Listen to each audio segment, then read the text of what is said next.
Ate, magkano ang strawberry nyo? Yung ganito sir, 150 po isang pack. Ito sir, Isang pili ganyan. na siya. 150. Ito sir, bagong pack ko lang. Bago lang ano?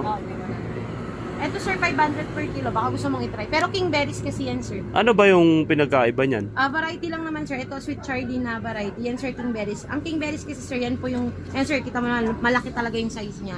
Tapos, pag half ripe pa siya sir, medyo asim. Pero pag red na siya, yan po ang matamis po siya. Pwede yung itry sir. Para, Hindi ba siya pwede yung dyan na lang ako kukuha ng ano, 150? konti lang yun sir. Konti lang yun. Ayun pala yung ano, iba pala yan ano. Pag 500 isang kilo yun. Opo. Pwede naman sir kalahati.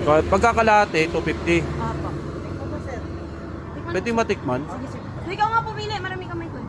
Piliin mo sir yung red. Yan. Sarap nga no. Opo. Iba yung, tapos tikman mo to sir. Para ma-compare mo. Maasim to. Matamis din siya sir, kaso yung lifespan kasi nito sir compared dyan, mas matagal. Kahit 250. Sige sir. Tupeng yung 50. Mas matagal yan, masira. 250 ba sir? 200. Kulang yan, kulang. Teka lang. Ate, meron pa dito. Ate Rica. Ate Rica, meron pa dito. Oh, magdi-deliver siya. Sir, anong gusto mo? Yung red na or yung... Yung red na. Sige sir. Pili mo. Yes sir. Teka lang, kulang 35. Sir, okay.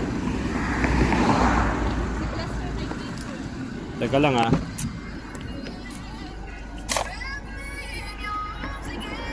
Matamis yung pinaka ano nila sa akin, no. Iba, dalawang klase pala ng ano. Strawberry, no, yung mas matamis.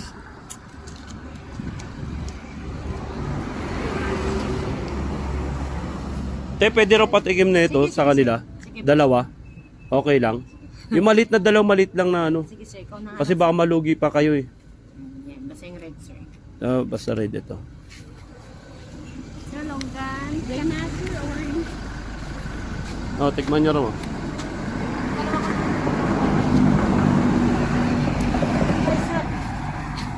Sir, orange. Magkano to, te? 350 ang kilo sir, matamis siya, pwede mo kayo. Is ito? Wala nang bawas, te? Daw yan. Diba, dagdagan ko na lang sir. Timbang natin to sir. Sir, pa-check po. Ay, teka lang. Ano, sir? Sige, okay na po yan. Sir, yung sobra niya para sa kanis. May na yung 200. Ito sir, sa longgan. Magkano yan? Kilo natin sir. Oo.